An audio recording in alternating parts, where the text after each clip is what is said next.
Saint le Seigneur, le Dieu Tout-Puissant, celui qui est, qui était et qui vient.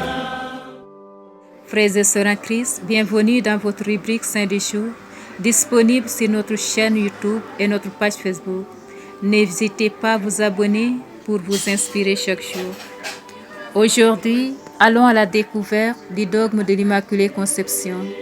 Qui mieux que Jésus pour parler de sa Sainte Mère conçue sans péché? Notre Seigneur se révéla à Maria Valtorta en disant: la pureté a une telle valeur que le sang d'une créature a pu contenir celui qui ne peut être contenu parce qu'elle possédait la plus grande pureté que puisse avoir une créature de Dieu.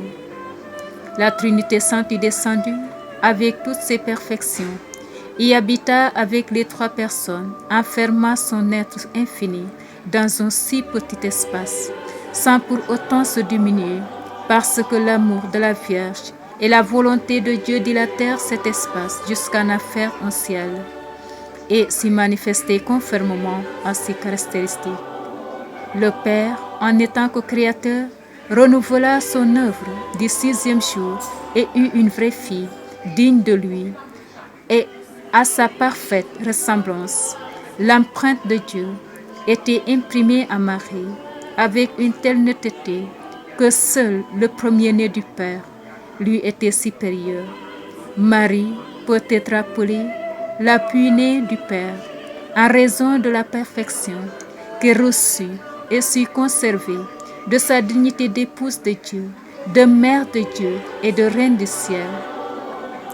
Elle vint au second rang, après le Fils du Père, et dans sa pensée éternelle, parce qu'il se complaît en elle de toute éternité.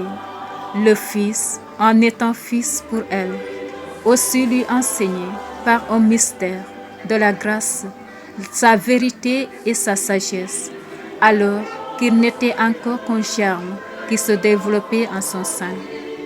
L'Esprit Saint apparaissait parmi les hommes grâce à une Pentecôte anticipée, une Pentecôte prolongée, amour en elle qui aima, consolation des hommes par le fruit de son sein, sanctification par la maternité du Saint, pour se manifester aux hommes sous la forme nouvelle et complète qui inaugure l'ère de la rédemption.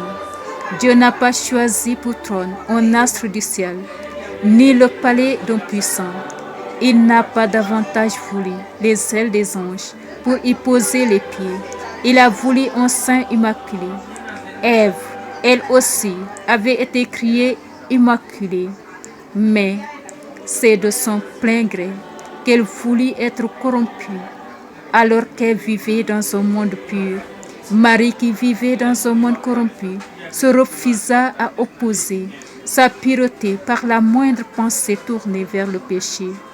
Elle connaissait l'existence du péché. Elle en a vu les visages les plus divers et les plus horribles. Elle les a tous vus, jusqu'au plus horrible. Mais elle les a connus pour les expier et devenir, pour l'éternité, celle qui a pitié des pécheurs et prie pour leur rédemption.